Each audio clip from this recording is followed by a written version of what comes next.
This is Pulse of Africa, the face and voice of Africa. The story of resurgent and burgeoning Africa is here, only on the Pulse of Africa channel.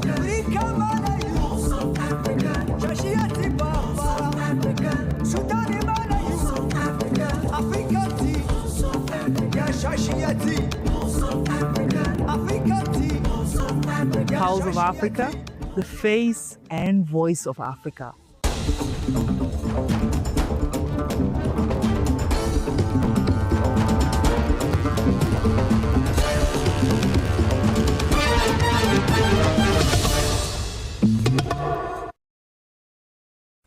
Greetings and welcome to Pulse of Africa News. Today we explore the stories that are shaping our continent, highlighting inspiring voices and significant moments. I am Samia Mohammed and I'm pleased to have you with us. Let's start with coverage with Senegal. The Senegalese government has decided to lift the ban on peanut exports, opening the market under a new regulatory framework aimed at supporting farmers during a challenging market season, marked by stockpiles and local processing industries, and allowing controlled access to international markets for surplus production. Authorities say the move aligns with Senegal's long-term development strategy, which promotes industrialization and value addition while advocating disruptions to domestic processors and future harvests that could result from unregulated exports. Recent figures show a strong harvest performance, with production running well ahead of last year, and total output for 2026 projected at close to 1 million tons, creating significant volumes available beyond domestic needs. To encourage exports while protecting national interests, the government has also announced fiscal adjustments and commitments on foreign currency reparation, positioning the policy shift as calibrated adjustment designed to stabilize the sector and improve farmer incomes.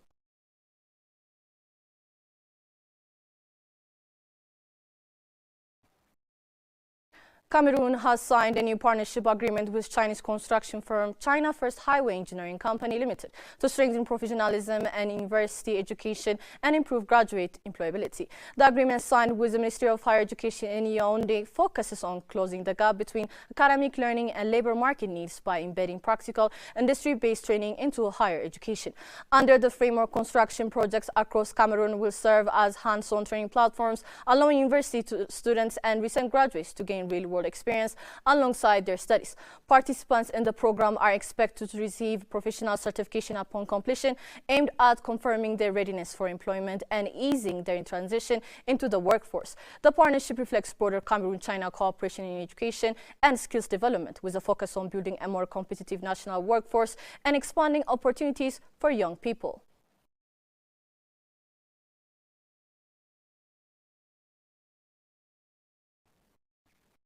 South Africa has welcomed the approval by the United States House of Representatives of bill seeking to renew the African Growth and Opportunity Act for a further 3 years. AGOA, first enacted in 2000, grants eligible sub-Saharan African countries duty-free access to the U.S. market for thousands of products and is widely seen as a key pillar of Africa-U.S. trade relation. The program expired in September, raising concerns across the continent as hundreds of thousands of jobs in manufacturing, agriculture and related sectors are estimated to depend on its continuation. South Africa's government said the renewal would restore certainty for African and American businesses that rely on the preferential trade framework, particularly exporters integrated into U.S. value chains. The bill will now be considered by the U.S. Senate before being sent to the President Donald Trump, as African countries closely watch the outcome amid broader discussions on future trade relations with Washington.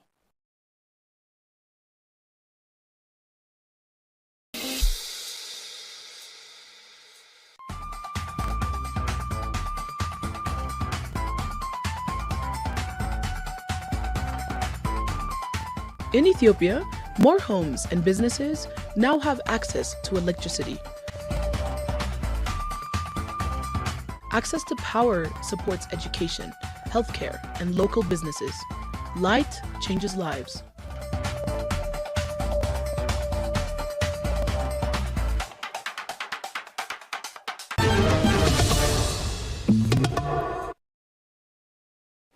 Morocco has become Africa's largest automotive manufacturing hub after producing more than 1 million vehicles in 2025, overtaking South Africa for the first time.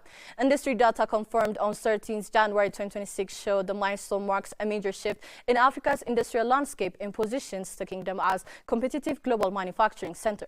The achievement reflects a decade-long industrial strategy focused on political stability, investor-friendly policies, and the development of integrated automotive industrial zones. Strong logistics and skilled labor have also played a key role, with Morocco benefiting from advanced port infrastructure and efficient access to European and global markets. With growing use of renewable energy and a deepening local supplier base, Morocco's automotive sector is expected to maintain its momentum as 2026 unfolds, reinforcing its place at top of Africa's car manufacturing industry.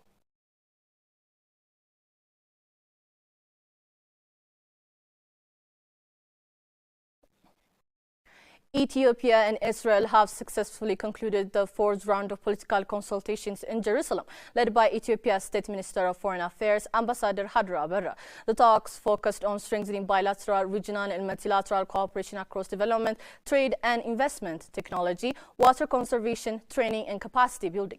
Both sides emphasized strategic engagement and regular political dialogue to advance shared interests. Israel lauded Ethiopia's recent corridor development projects in Addis Ababa and other cities, recognizing them as strong indicators of country's developmental trajectory. Both nations agreed to explore joint ministerial consultations and to further deepen people-to-people relation while preserving their shared historical heritage.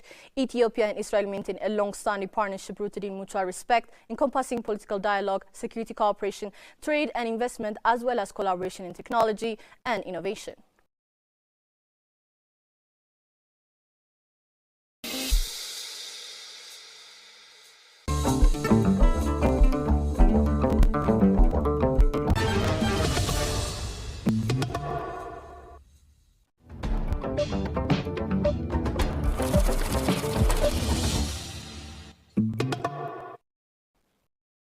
Moving to business news. The OPIC Fund for International Development has stepped up its partnership with the African Developmental Bank Group following an official mission to Côte d'Ivoire aimed at advancing joint efforts for sustainable development across Africa.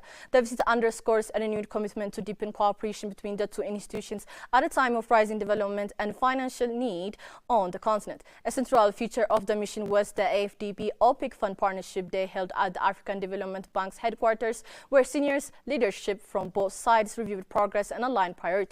The engagement focused on strengthening collaboration to accelerate project delivery and enhance development impact across African countries. As a part of the visit, the two institutions updated their existing memorandum of understanding, expanding the framework for cooperation in public and private sector operations, co-financing arrangements, and knowledge sharing. The amendment is intended to support more coordinated and scalable development interventions. The partnership between the OPIC Fund and the AFDB spans nearly 5 decades and has supported about 120 projects across key sectors, including energy, transport, agriculture, water, health, education, and finance, backed by approximately $1.5 billion in joint financing. This long-standing collaboration continues to play a significant role in supporting Africa's development agenda. The mission also highlighted the emphasis on implementation and result, with a focus on flagship infrastructure projects such as the Atinko power plant in Côte d'Ivoire, which has strengthened electricity supply and industrial capacity. In a parallel, high-level consultation with other development partners are expected to further enhance coordination and support Africa's long-term growth and resilience.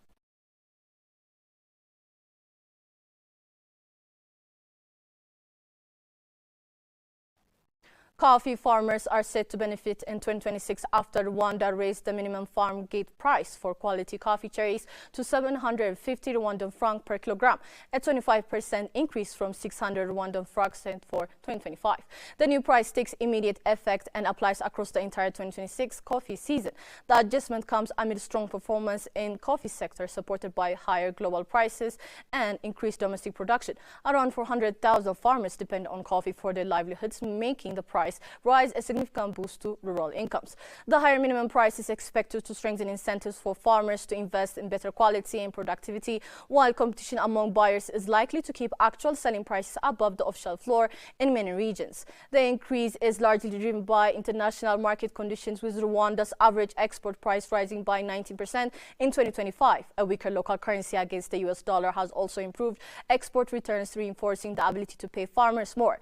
Rwanda's coffee exports reached a record level in 2025 with a sharp growth in both volumes and revenues. The strong trajectory positions the sector to meet medium-term export targets, supporting sustained income growth for farmers at the core of the value chain.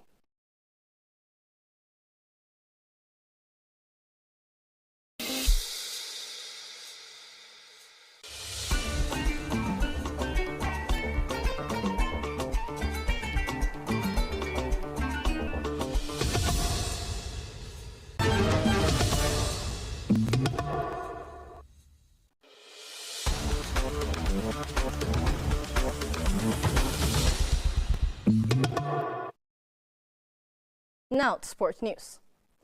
Hostess Morocco faced Nigeria's Super Eagles in heavyweight semi-final for Total Energies Africa Cup of Nations at the Prince Moulay Abdullah Stadium in Rabat on Wednesday, with kickoff at 20 GMT.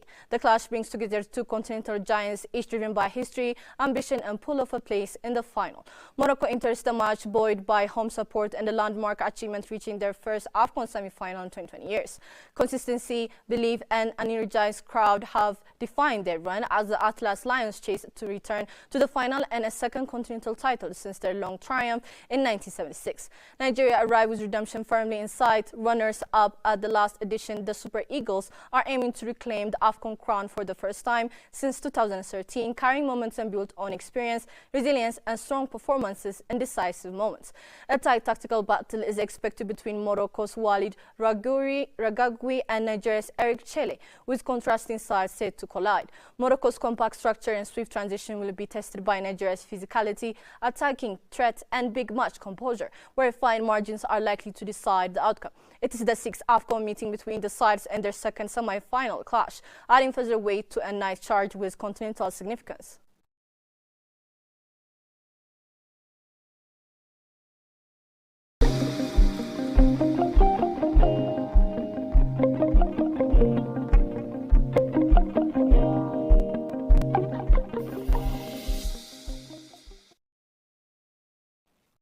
Up next, we have the most recent weather forecast from the region.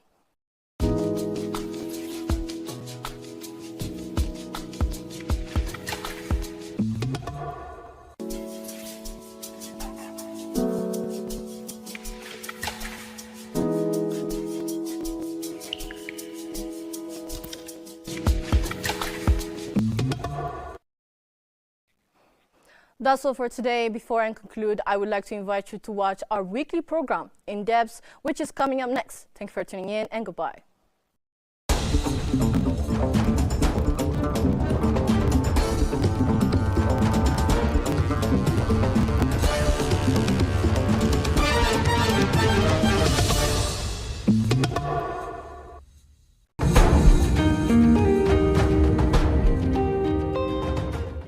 Africa is more than a continent. It's a story of resilience. Peace is not just the absence of war. It's the foundation for communities to grow, economies to thrive, and societies to flourish. Across Africa, governments, regional organizations, and local communities are working to mediate conflicts, protect civilians, and foster cooperation. But building lasting peace is complex, and development cannot happen without stability. History shows us that peace and development are connected. After the world wars, European nations understood this. They realized that lasting prosperity depended on stability. The European Union was born from that understanding. Shared governance, coordinated economic planning, and regional cooperation enabled decades of growth and social progress. Africa can learn from this experience. From Somalia to Mali, African countries contribute personnel and resources to African Union peacekeeping and regional mediation. These missions reduce violence and protect civilians and creates conditions for longer-term stability. But peacekeeping alone is not enough. Local ownerships matter. Community-based mediation, youth dialogues, and reconciliation programs ensure that solutions take root in societies themselves. Stability allows nations to plan, invest, and grow. Infrastructure, education, healthcare, and energy projects can flourish when institutions work reliably and conflicts are reduced. History proves this. Countries in Europe that committed to peace frameworks rebuilt cities, created social safe nets, and strengthen their own economies. In Africa, progress is happening too. Rwanda, Ghana, and Ethiopia, for example, have initiatives that link peace and local development. But gaps remain. Some conflicts persist. Some communities are still marginalized. Resilience on external support is still noticeable. The African Union has the potential to fill those gaps. It can provide continental framework for both peace and development. But ultimately, Africa must be strong enough to solve its own problems without depending too heavily on outside actors. Sustainable peace relies on communities. Youth, women, and local leaders are essential in mediating conflict and building social cohesion. Inclusion strengthens stability and ensures that policies reflect real needs on the ground. Lessons from Europe showed that long-term prosperity relies on civic engagement, trust building, and shared responsibility. Africa's paths will need the same combination: structured African Union frameworks and empowered local communities working together. Africa has made meaningful strides toward peace and development. The African Union provides crucial coordination. Communities drive local stability. Nations are investing in a long-term solution. Lessons from Europe remind us that peace and development are inseparable. They require patience and planning and local ownership. For Africa, the future depends on building resilience, addressing gaps, and ensuring that our people, not external actors, are the architects of the lasting peace.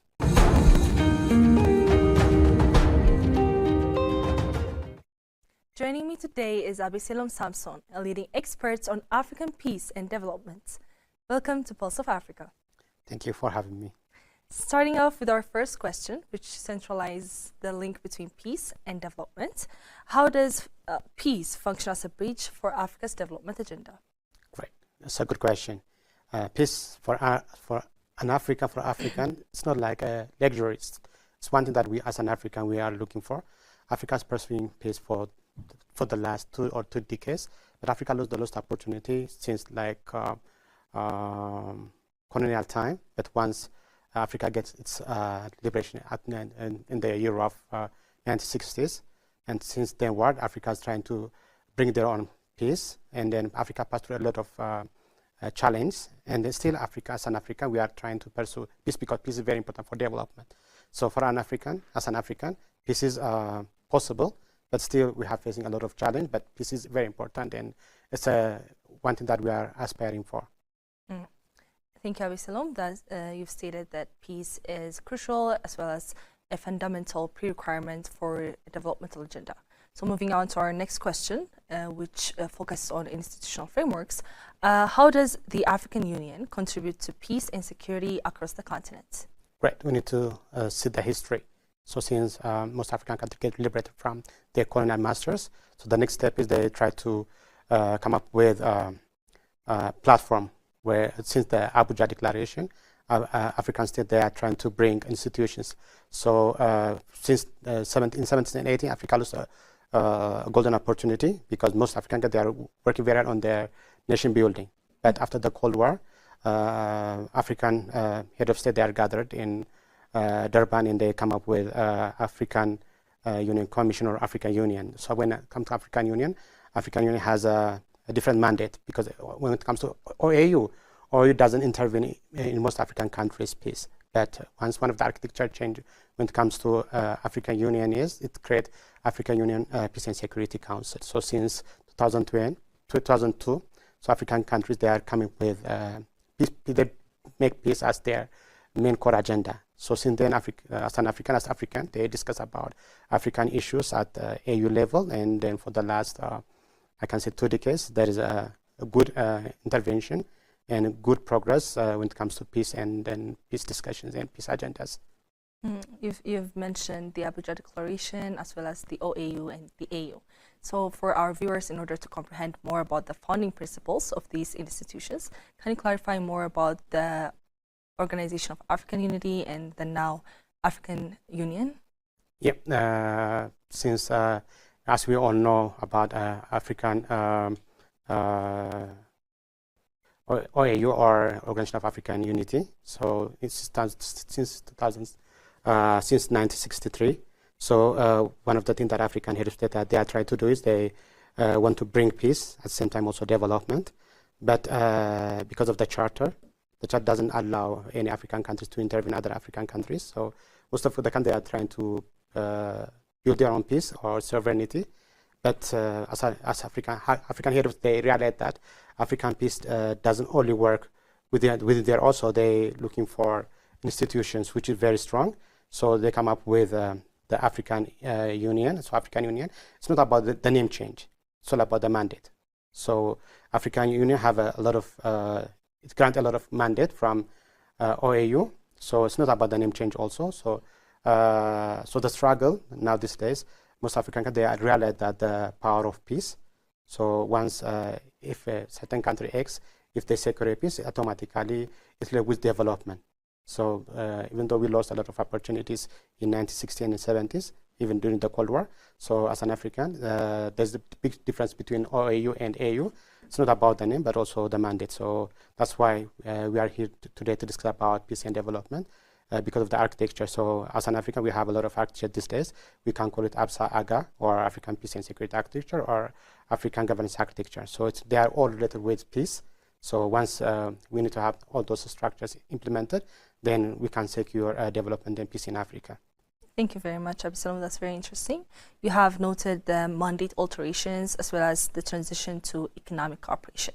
So moving on to our third question, which emphasizes national commitments and collaboration. How are African countries implementing the frameworks you have pre-stated? Yeah, so we all know about the African Free Trade Area since it was launched 2018 in Kigali. So then in 2021, it was forcefully implemented all across Africa, even our country. We are trying to come up with how can we integrate our economy with the rest of Africa. So as an Africa, we need to integrate it very well because if you see the history, in 15th centuries, like as an Africa, we stopped trading each other, and then we let the European to come and to do trade among us. So now we are at the power of trade. So trade is very important for Africans. Even Africa is the youngest continent with a huge potential. So we have, as an African, we want in 2063. So one of the things is we need to integrate it through economy. So our aspiration is to build one economic community, so that economic community can be realized through trade and development.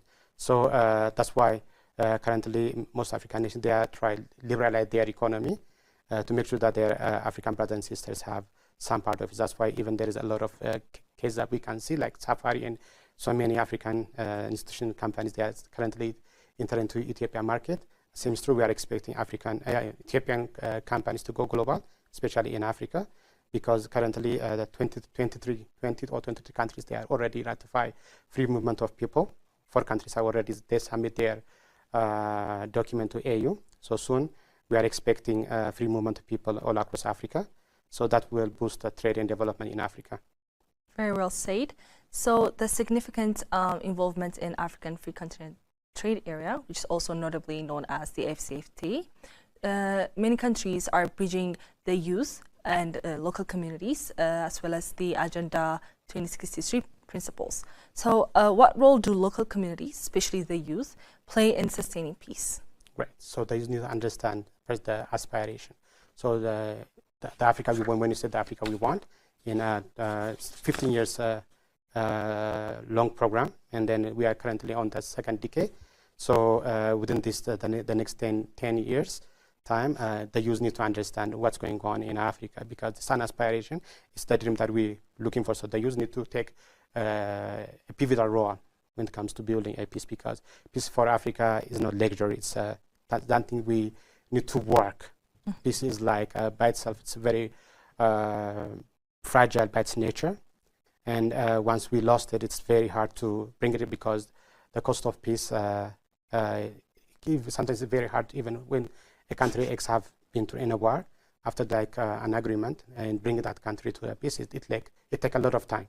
So for the youth, especially for African youth, peace is one thing they need to work with as a community level. They need to engage in so many activities, like for instance, in a community level, they need to make a volunteer, and they need to also work with their African brothers and sisters. They need to get networked. Youth have a responsibility to know much more about what's going on in Africa. So it's not about like they're expecting from the media, but also they need to learn and educate themselves about what's going on in Africa. The main takeaway from this response is that peace in Africa is not a luxury, and volunteering as well as owning up to our responsibilities is very crucial. Which brings me to ask you about your personal experiences as an advocate of peaceful resolutions. What challenges have you encountered from your own experiences? So the issues, most of the things that we currently use, they are Eurocentric approach. So it's very sometimes very hard to see or to realize or to understand the issue of so many problems that we currently encounter. So as a peace builder, one thing that I wish to see is we have our own so many traditional values or conflict resolution methods and or tools or mechanisms. So we need to integrate them through our education, or we need to integrate through our a lot of environment, and then we need to make sure that youth can easily understand and then make them to be useful for peace and development. So when we say peace without knowledge, peace without thoughts, doesn't make that much difference. So that one of the things that I currently challenge is like to integrate Afrocentric approach with Eurocentric thoughts. So we need to come up with our own narratives and counter narratives to make sure that peace is sustainable in Africa. So most people see peace from their from European vantage or perspective, but peace is possible. Peace is here, and then if we know how to indicate or narrate peace, I think we can make a better continent better currently. So people see things from the other vantage. So that's the challenge that currently I'm facing. So in order for Africa to achieve sustainable prosperity, Afrocentric approaches must be involved in different circumstances. Yeah. What are some values of Afrocentric approach that you might recommend?